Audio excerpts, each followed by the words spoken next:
Hey, I'm back. Okay, so today we will be on Zoom since you kind of had an asynchronous week. And I know it's the day after a football game, so sorry, but we got to catch up. So we're going to keep working on our outline. You should have that in your Google Drive. You can go back to either yesterday or Wednesday's folder to open it. But I do want us to talk a little bit about commentary and then our partial paragraph for today. So if you click on this link, you'll see my example. It's also in the template. But for on natural death, this is kind of what was, put together for you. So just a little clarification on commentary.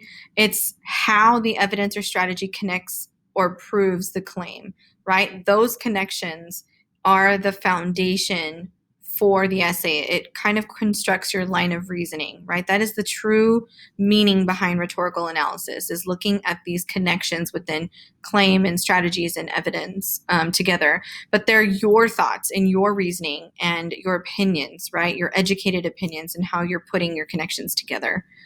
So this is my partial paragraph, and I start with the claim. Then you'll see there's context and giving me a little bit of information about that.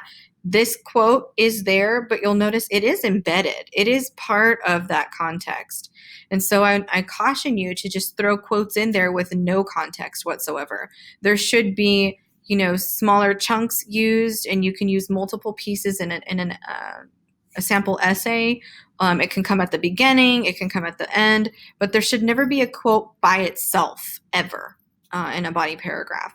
So even though it looks like it because it's a separate bullet point and it's color coded in green, it is still part of that preceding sentence. And then of course my commentary is on the bottom. Now this is not one whole paragraph. This is a partial paragraph because you have to have a minimum of 2 quotes within your paragraph, okay? And I suggest 3, but I also don't need your paragraph to be a page for some of you that tend to be a little bit more verbose in your analysis.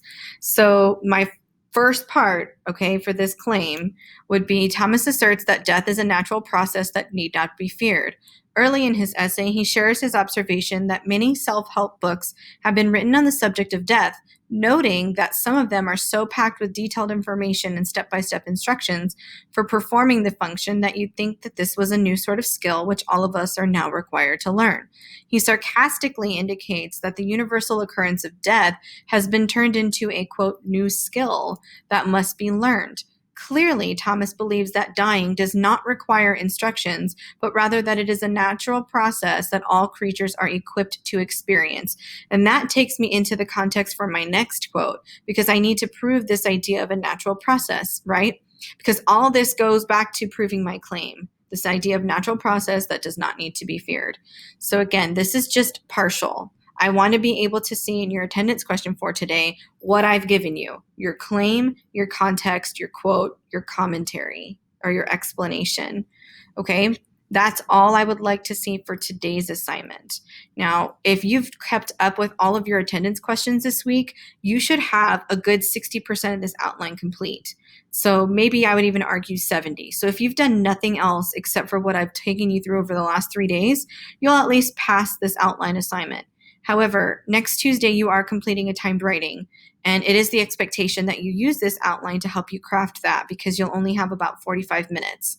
So Monday we'll spend a lot of time looking at the rhetorical analysis essay rubric, and you'll look at a sample essay that was created for you based on a natural death. So you have at least 3 solid resources to help you prep for that time writing on Tuesday. Okay, your essays will be scored according to the College Board rubric, so they're on a 6-point scale. That way you can start tracking your progress on your different types of FRQs or essays as we go through the year. Okay, I look forward to seeing you guys on Zoom today if you're watching this before our Zoom meeting. And if not, I hope I saw you on Zoom today. But have a really great weekend. And if you have questions, let me know. I hope you guys get some rest. A lot of you guys were completing assignments, early this morning at like 3 in the morning. So get your rest, but get to work. And I'm here for you guys. I miss you. I can't wait to see you guys on Zoom. Take care.